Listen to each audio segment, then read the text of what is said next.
Okay guys, in this video we will quickly discuss what drives the market. I think it's important so that you know that, because if you want to trade Forex, you're going to buy and sell. So if you know what's going to drive the market up or down, I think you've got a bigger advantage to the people that don't know. The person learning to trade Forex or trying to improve his or her trading will benefit from a gain of knowledge of these fundamentals. In fact, as you will see, fundamental forces act as a leading indicator of currency movement. US and global interest rates, economic growth, and market sentiment towards the dollar are the key ingredients that shape trading opportunities. Part, I provide basic knowledge on how these factors impact Forex prices and how they can be used in selecting trading opportunities. Fundamentals, like I said guys in the description underneath, there is a fundamental PFD document that I created to make you understand fundamentals. I made it kind of like in layman terms so everybody could understand it, because not everybody study economics or know a lot about economics. Okay, fundamentals. In many ways, Forex trading is similar to playing a game. You have an opponent, the market. In Game of Change, the key feature is that everyone faces the same odds and therefore the same level of information. In these games, no player can change the odds. Playing Forex, however, is not a game of odds. Participants in Forex trading do not share the same amount of information. In Forex, this is a symmetry of information resulting in advantages and disadvantages to trades. Some players have more information than others. In Forex, information about fundamental aspects of economics does not arrive simultaneously to all participants. The all-important question is what kind of knowledge and information can improve trading performance. The search for an edge starts with fundamental understanding of the nature of the Forex market.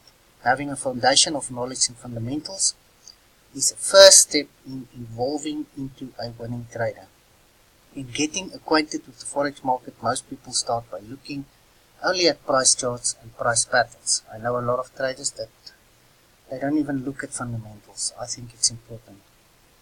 This is called technical analysis, but the study of what moves those charts is called fundamental analysis. The goal of part 1 is to identify the components of fundamental analysis in regard to Forex, and then provide a recipe for developing your own fundamental analysis of a currency pair. Why take time to look at Forex fundamentals? Why should fundamentals matter if a trade is done off a short-term time interval such as a 5-minute chart? The short answer is that one cannot separate the fundamentals of from the technical analysis without exposing oneself to great distortions in understanding the Forex market. Forex exchange is by its nature both fundamental and technical and respect the increased globalization of the world economy. Tracking changes in how an economy is growing is clearly an important part of gaining a sense of whether a currency will be strengthening or weakening. The relationship of growth and currencies apply throughout the world. While there are many aspects to economic growth, the Forex trader's main focus should be on interest rates. An increase in interest rates tends to strengthen the currency. The trader needs to go further than just knowing what the rate levels are. The trader needs to assess whether the economy is strengthening or weakening. Housing data is one of the most important areas that affect the decision to increase rates. Keep rates the same or decrease rates. The Forex traders should keep track of housing data when trading a currency. So, like I said, I done this fundamental PFD course which explains to you exactly how to look at the fundamentals and how they can help you to predict if a currency is going to get stronger or weaker. Okay guys, outside the fundamentals, there's also, you need to decide what type of a trader you are. Are you scalpel trader, daily trader, or position trader. I can do all three, but I've been trading for a long time. When I scalp, I'll tend to do it with bigger accounts and take short bites out of the market. Short bites, because if you trade with $1,000 account, you take 2 pips. Well, you're going to struggle to make money. But if you have $100,000 in account, you take 2 pips, you can take it off 50 positions. That can give you one trade, can give you enough money for the day. You can take one trade, take 2 pips and stop. So there's different ways of trading. A smaller account, I will say that you should more tend to stay longer in positions. I think with that small account I traded last month, I stayed almost a month in one of the currencies. Most of them took a long time. I left them over days, and then and then I made sure that the swap was in my direction. With a small account, it doesn't really matter. I think I made $1 or $2 on the swap. But if you want to stay in a long position over a long period of time, swaps can make you a lot of money, especially if the currency doesn't go anywhere. You still make money. It's like interest that you receive on a trade. I'm going to show you guys later in the course how to find where you can see how much the swap is long or short, because you can also, if you're in the wrong direction of the swap, you can pay a lot of interest on the trade. So when you're thinking of taking long-term trades, the swap is kind of like important. Okay, so scalper traders use every second to make a profitable trade. They usually make the profit on each trade. Scalper traders make 30 to 40 trades a day. It depends from market conditions and market sentiment in the forex market.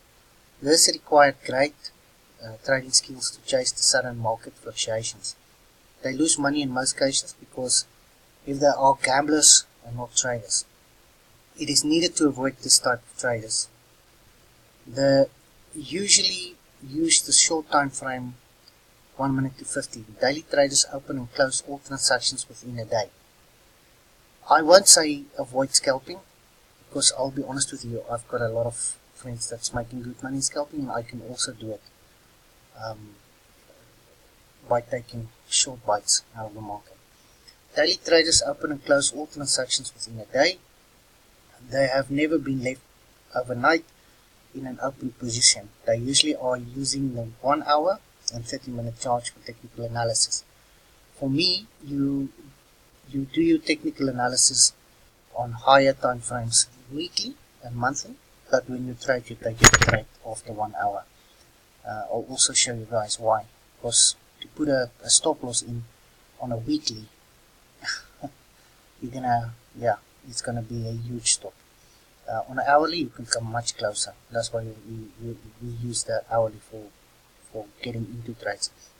While long-term analysis look at the daily and the 4-hour charts. That's even too short for me as well. You need your levels. If you look at the banks, they don't really scalp. They get into positions for months and weeks. So if you want to trade with them, for me, you have to look at those charts. Daily traders understand the relationship between risk and profit. Position traders follow long-term trends. They buy and hold open positions. They ignore minor fluctuations in the price during that period of unstable markets. Now, on that small account I traded last month, I'll show you guys how they tried to push me out of the market more than once with this minor fluctuations. I just didn't fall for it because I was very confident in what price will do. They follow the wave of the main trend that has a long-term effect. They realize loads of pips per trade. They use technical and fundamental analysis to trade. Traders should adopt their own trading strategy for market conditions. Traders make their investment decisions during the strategic planning process. They must have discipline. That's very important. Discipline. That word there. Psychology of traders are the most important to traders. One should take the time to to be honest with oneself. Traders that are willing to risk their hard-earned money need risk control. They have to control themselves when they are winning or losing a trade. A trader has to control his emotions no matter what happens. Does he or she win or lose? It depends on the way you approach your new beginning. You will have the education for this. The educated trader learns every day.